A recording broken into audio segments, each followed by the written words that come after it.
آج جمعۃ المبارک ہے اور اللہ پاک سے خاص دعا ہے کہ وہ ہم سے اس مصیبت اور وبا کو دور فرمائے۔ پچھلے 3 ماہ سے دنیا کرونا وائرس کی لپیٹ میں ہے۔ اس وبا نے عالمی انوائرمنٹ کو یکسر تبدیل کر کے رکھ دیا ہے۔ اسی انوائرمنٹ کے تحت ہم بھی ایز اے قوم یکجا ہو چکے ہیں۔ 26 فروری سے اب تک پچھلے 38 دنوں میں ہم نے اس چیلنج کا بطور قوم بخوبی مقابلہ کیا ہے۔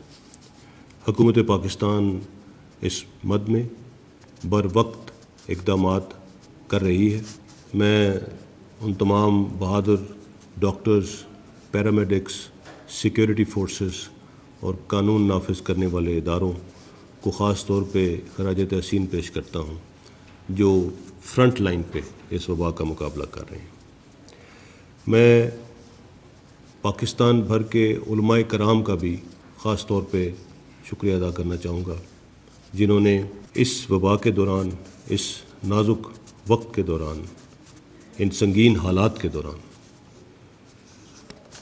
پوری قوم کو اتحاد کا پیغام دیا ہے اور عوام میں شعور بیدار کرنے کی کوشش کی ہے۔ ہمیں رنگ و نسل، لسانیت اور مذہب سے بالاتر ہو کر بحیثیت ایک قوم کے اس وبا کا مقابلہ کرنا۔ یہاں میں پاکستانی میڈیا کا بھی خاص طور پہ شکریہ ادا کرنا چاہوں گا جنہوں نے ان حالات میں بہت احسن طریقے سے اپنی ذمہ داریوں کو نبھایا ہے۔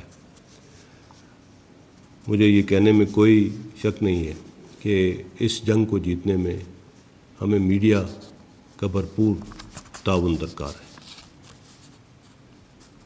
میڈیا نے اب تک نہایت آبجیکٹو رپورٹنگ کی ہے اور عوام کو ہر طرح سے آگاہ رکھا ہے۔ اس وقت افواج پاکستان ملک کے کونے کونے میں موجود ہے اور کرونا وائرس کے پھیلاؤ کی روک تھام کے لیے اپنے تمام وسائل بروئے کار لا رہی ہے۔ چیف آف آرمی اسٹاف کی ہدایات ہیں کہ عوام کی صحت اور حفاظت کے لیے سیکیورٹی فورسز نہ صرف ان تک پہنچیں بلکہ مشکل کی اس گھڑی میں ہر ممکن مدد فراہم کریں۔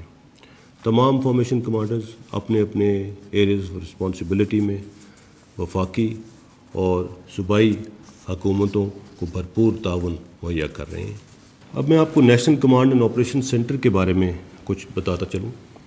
National command and operation centre NCC جو کہ نیشنل کوآرڈینیشن کمیٹی ہے اس کے تحت کام کر رہا ہے۔ NCC کو پاکستان کے وزیر اعظم صاحب ہیڈ کر رہے ہیں اور national command and operation center کو فیڈرل منسٹر اسد عمر صاحب ہیڈ کر رہے ہیں۔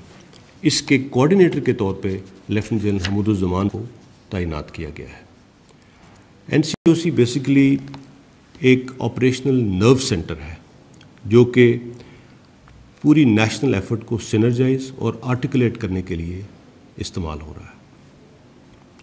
اس کا میکانزم کچھ یوں ہے کہ تمام صوبوں کی طرف سے ہر طرح کی انفارمیشن اور اطلاعات اس سینٹر کو مہیا کی جاتی ہیں۔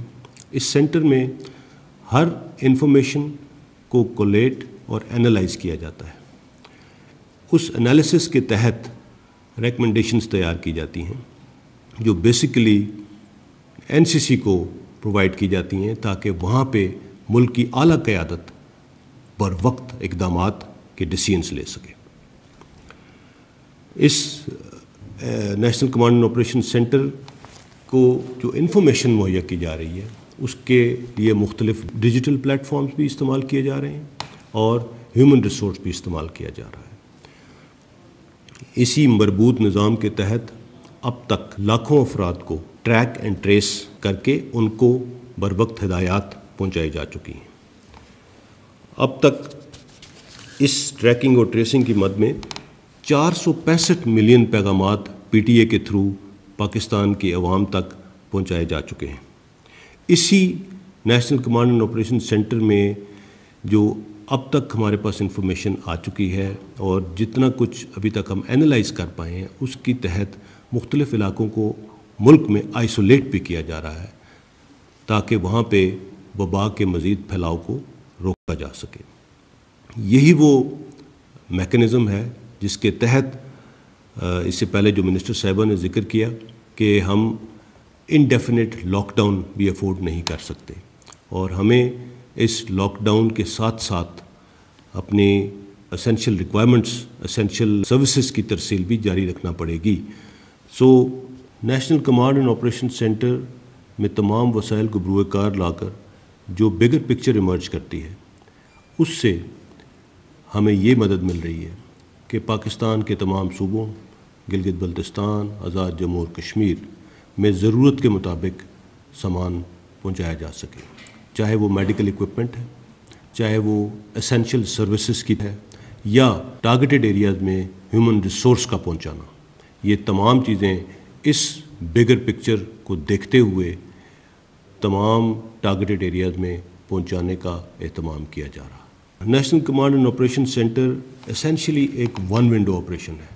یہاں پہ ایک چھت کے نیچے تمام ضروری منسٹریز اور تمام صوبوں کو بھی نمائندگی حاصل ہے، اور ایک چھت کے تلے یہ تمام لوگ بیٹھ کے ہر طرح کی انفارمیشن ریسیو کرتے ہیں اور ہر طرح کی انفارمیشن آگے پاس کی جاتی ہے۔ National command and operation centre essentially timely projection اور ٹائملی انٹرونشن، ان دونوں بیسک مقاصد کے لیے پاکستان کی اعلیٰ قیادت کو انفارم ڈیسیژن میکنگ میں مدد فراہم کر رہا ہے۔